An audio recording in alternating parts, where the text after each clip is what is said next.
Table for one challenge. Well, I don't exactly have a table for one unless you count my wood end table I made out by the fireplace. And I don't feel like it's a safe thing to crochet a tablecloth for that table. But what I do think is that my nice dresser right here, see me, hi me, would look nice with a tablecloth runner going on it. And so it's about 4, maybe 5 feet long. And so I'm going to need to crochet something for it. And I am going to show you exactly what I'm going to do.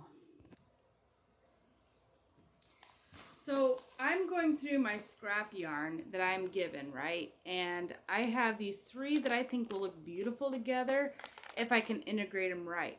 So what I'm going to do is show you how I'm going to make a tablecloth for my dresser. We first have to start with the chain. That's the first basic thing with crocheting. I'm using an end hook, which is N15, 10 millimeter.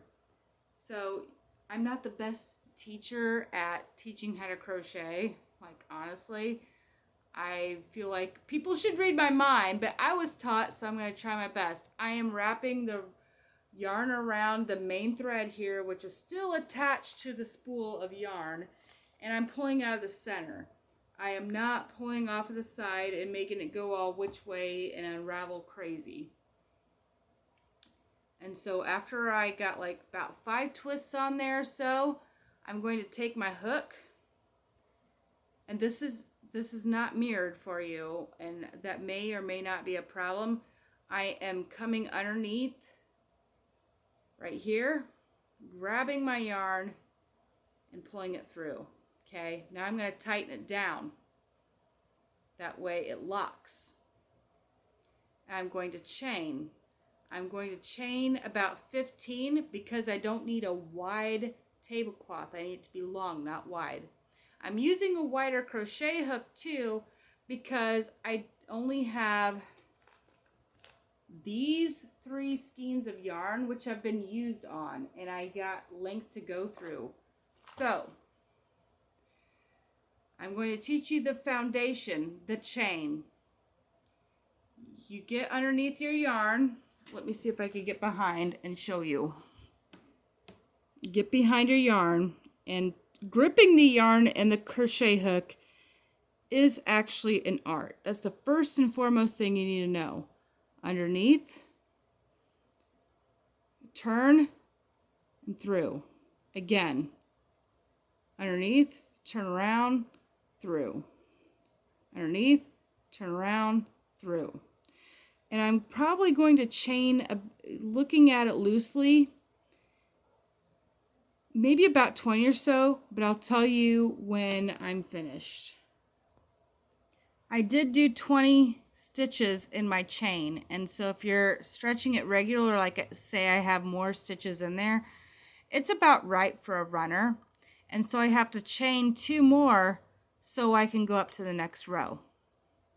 So I'm going to go under, again, under, again, and then I'm going to teach you 2 stitches. I'm going to teach you a half crochet and a single crochet. So since I have the 2 chains right here, 1, 2, I'm going to go into this 3rd one here from the hook. I'm going to do a half double crochet. So I'm wrapping underneath around the hook once, going under there. And see, now there's 3 loops on my crochet hook. I'm going to go around the yarn again and pull through.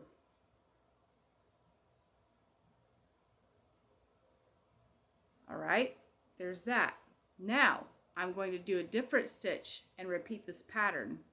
I will teach you the single stitch. Single stitch, right underneath there, get underneath the yarn, pull it through, underneath the yarn again, and pull it through. Single stitch. Now we're going to go back to a double stitch. And if you notice, there's 2 loops on top of this chain. There's 3 there's 3 pieces of yarn and 1 chain, okay? So I'm going under 2 of them and leaving the single one underneath, all right? So now we're going to go for another half double stitch. And these are American terms. If you look at UK terms, they're totally different. Half double. I like to hold my yarn like this, and everybody's way is different, but I feel like I have the perfect tension that way. So again, here, we will go up under the 2 strings and leave the single one underneath, single stitch, half double. And the only difference between the single stitch and half double is if you loop yarn around your crochet hook before you go underneath your 2 stitches like that and leave that one underneath.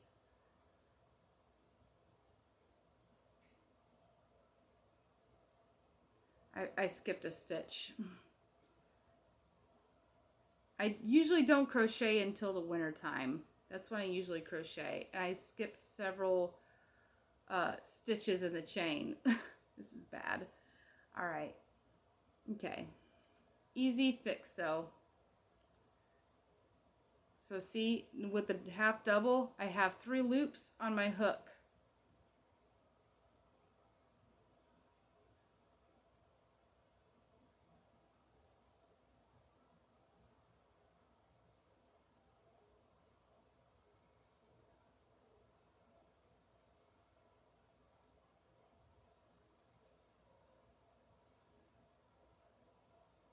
Double. If I can get through there. Sometimes you gotta play around with it to get it through. Single, not looping around for the single. And with the single, you only have 2 loops on your hook.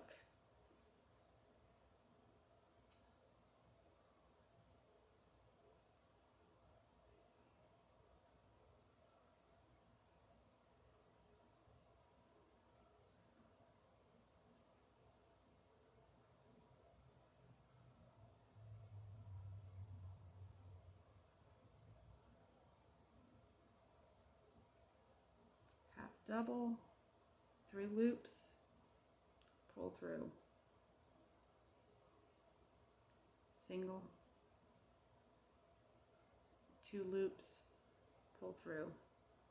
And I like holding my yarn like this in my left hand, which is my, it's not my dominant hand, it's whatever you call the other one, the passive hand, I would guess you call it, like this.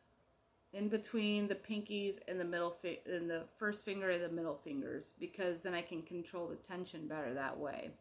You have it too tight and too loose, your work will end up like wavy on the outside. You got to keep consistent tension no matter how you hold it.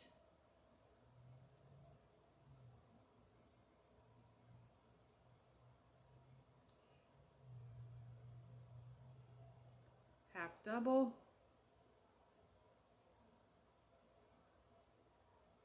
Okay, let's see if I could find the top 2 here. Okay, I did. Sometimes you gotta play around with that chain. Sometimes it's a little hard to find.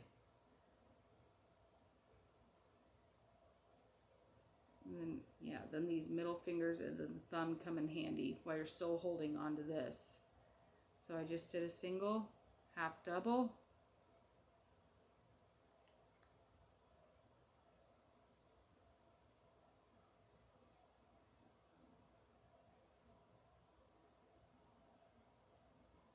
so now I'm going to go back into a single,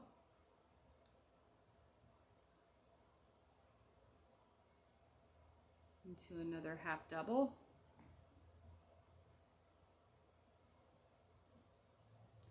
and when I first learned to crochet, I made a striped blanket with my name going diagonal, Mackenzie going diagonal down the blanket, and I learned that way, and I crocheted off of a graph paper that we created, the person that taught me, And so I know for me as a beginner, this is actually possible.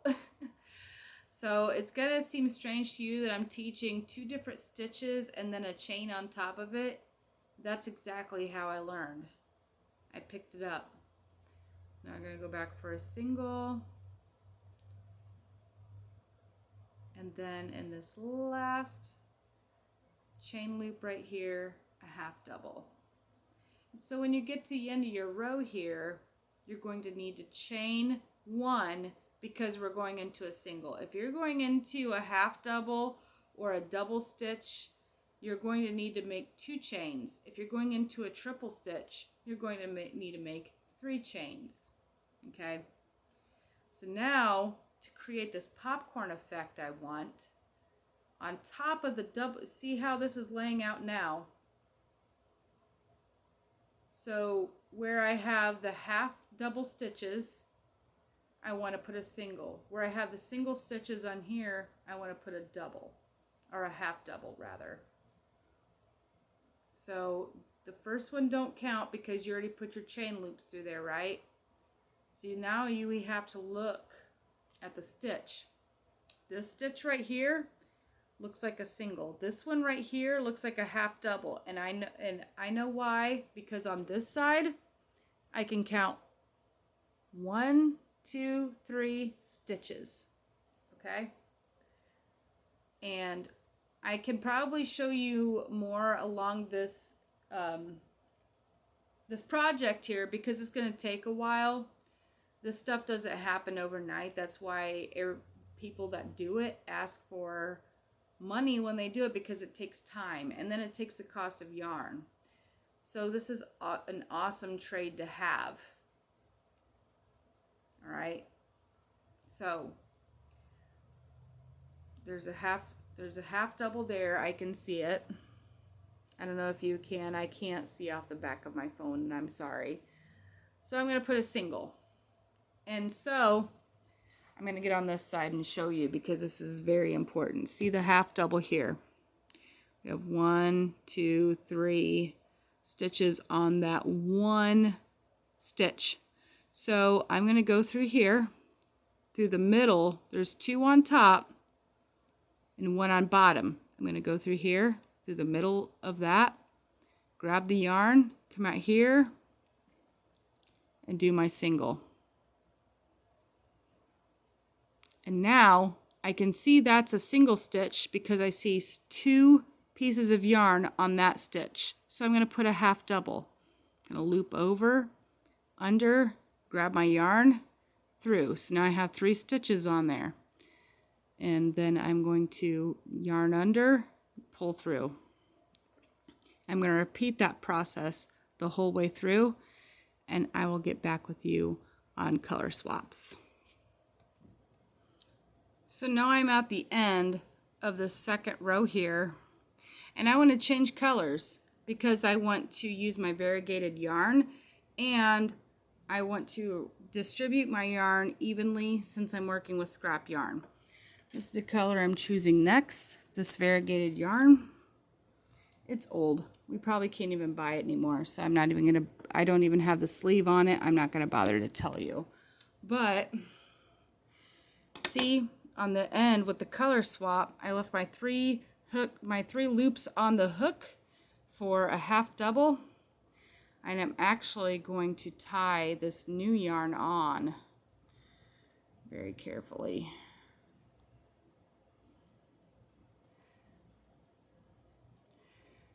It doesn't matter how you tie it on, as long as you do, basically. And so we're going to pull that through. We're going to pull that a little bit, and we're going to leave a tail. So I got my cheapo kids scissors here. I'm going to cut a tail. Oh, with my left hands too, which works great, right? Well, it cut off, so. Now we're going to chain 1 because I put a half double right here. You see 3 loops. So I'm going to chain 1 to go into my single stitch. There's my single stitch right there.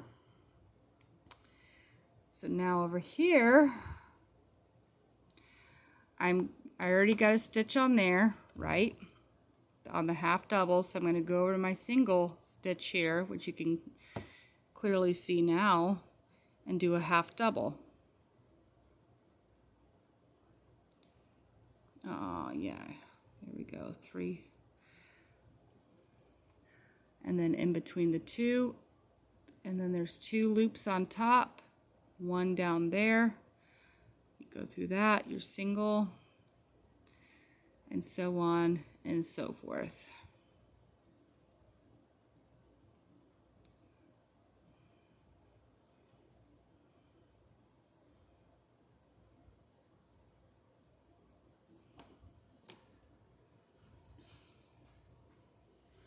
So y'all, I will update you on the progress of this project. This is scrap yarn. I don't know if they're all weighted the same.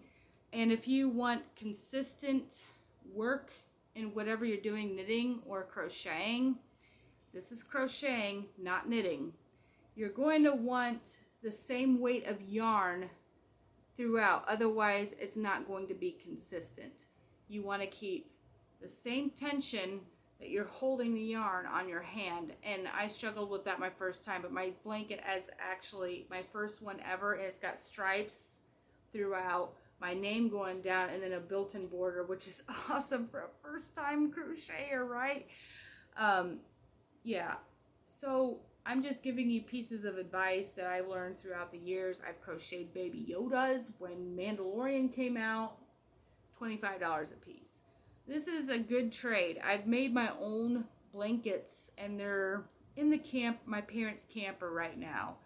And everybody loves them. Everybody loves them.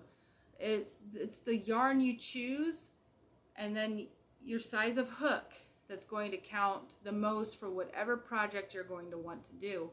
The stitches are basically the same, no matter what pattern you do. You see those beautiful lace crochet doilies and stuff? Beautiful crocheted afghans, same basic stitches, it's just the pattern. What are they doing with they're changing their stitches up somehow to make a beautiful pattern, and maybe some color changes too. So these are basic things, and so once you understand them, you can make incredibly beautiful stuff, and stuff that'll be passed down from generation to generation depending on the type of yarn you use. So I highly encourage this skill for anyone. Anyone. I don't care if you're a man or a woman. It's awesome. Make your own clothes. All right, guys. Well, I'm going to end this video out with I love you, and so does Jesus, and God bless.